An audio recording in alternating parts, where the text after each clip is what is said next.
आप सभी का एक बार फिर से हार्दिक स्वागत है। तो अगर मैं आपसे ये प्रश्न पूछूं कि आपका घर कहाँ है, तो आपका जवाब होगा कि मेरा घर flat number this, house number this society, this Vihar, Delhi, Gurgaon, Bangalore, Mumbai etcetera. तो हम सबका अलग अलग जवाब होगा, हम सबके अलग अलग घर हैं। But still the question remains unanswered कि आखिर हम सब का घर कहाँ है। तो ये बहुत डीप क्वेश्चन है। इस क्वेश्चन को समझने के लिए हमें थोड़ा सा और गहराई में जाना होगा। एक है भौतिक संसार, जिसको हम अपनी आँखों से देखते हैं। वो भौतिक संसार हमारे शरीर से, मैक्सिमम हमारे मन से जुड़ा होता है, जिसको हम मृत्यु लोक भी बोल सकते हैं। अल्टीमेटली जिस घर को हम लोग अपना घर मानते हैं, जब हमारी मृत्यु हो जाती है, हमारी मृत्यु होने के इमीडिएट बाद वो घर हमारा नहीं रहता। सो हमारे शरीर का नष्ट होना और उसके साथ साथ हमारा उस घर के साथ जो हमारा संबंध था, उस संबंध का खत्म होना, यही है भौतिक संसार। एंड दूसरी तरफ है आध्यात्मिक संसार, जिसको हम बोलते हैं भगवान का घर, भगवान का धाम। अब भगवान के धाम के कॉन्सेप्ट को समझने के लिए हमें थोड़ा सा और गहराई में जाना होगा और हम इसको एक सरल उदाहरण से समझेंगे।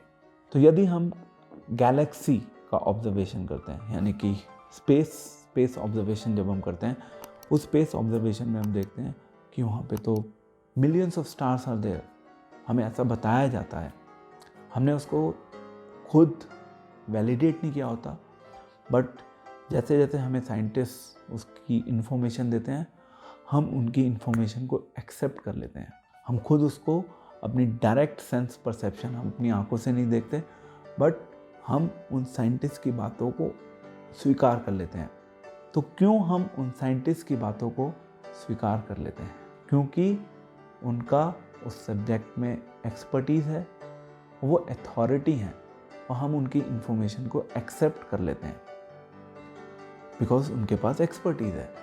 इसी प्रकार से जब स्पिरिचुअल वर्ड या स्पिरिचुअल नॉलेज की बात आती है, तो हमें किसी ना किसी अथॉरिटी को अपनी लाइफ में एक्सेप्ट करना होता है। वो अथॉरिटी हमें बताती है कि यस, एक तो ये संसार है और एक दूसरा संसार है, जिसको हम बोलते हैं स्पिरिचुअल वर्ड।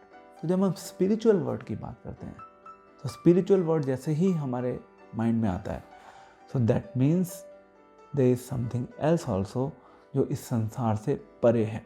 तो अब आप प्रश्न कर सकते हैं, ओके, मटेरियल वर्ल्ड में प्रॉब्लम है, मटेरियल वर्ल्ड में हमारा घर नहीं है, तो आखिर हमारा घर है कहाँ?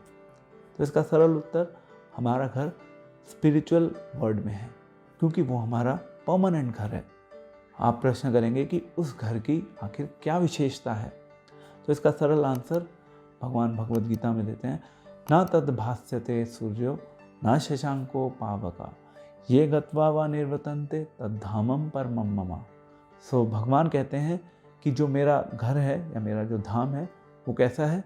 वहाँ पे ना तो सूर्य की रोशनी की आवश्यकता है, ना चंद्रमा के प्रकाश की आवश्यकता है, ना वहाँ पे आग की भी आवश्यकता नहीं है प्रकाश के लिए। कैसा घर है? वो सेल्फ इल्यूमिनेट करता है, वो अपने आप स्वतः प्रकाशित घर है। तो ये एक विशेषता है। वो भगवान कहते हैं कि जो एक बार वहाँ चला जाता है, वहाँ से वापस कभी नहीं आता। तो अगर हम उस घर चले जाएं, तो यानी कि हम वापस नहीं आ रहे, तो दैट मीन्स वो घर परमानेंट घर है। और उस घर में एक बार हम चले जाएंगे, तो हमारा खुद उस घर से वापस आने का मन नहीं करेगा। तो अगर हम कंपेयर करें इस संसार में जो हमारा घर है और जो हमारा वास्तविक घर है भगवान के धाम में, तो इस संसार में जो हमारा घर है, वो घर केवल एक सपने के समान है। तो सपने में हम किसी राजमहल में रह सकते हैं, बहुत सुंदर घर में रह सकते हैं, पर जैसे ही हमारा सपना टूट जाता है, तो इमिडिएटली ना तो वो राजमहल रहता या वो बहुत सुंदर घर रहता जिसको हमने सपने में देखा था।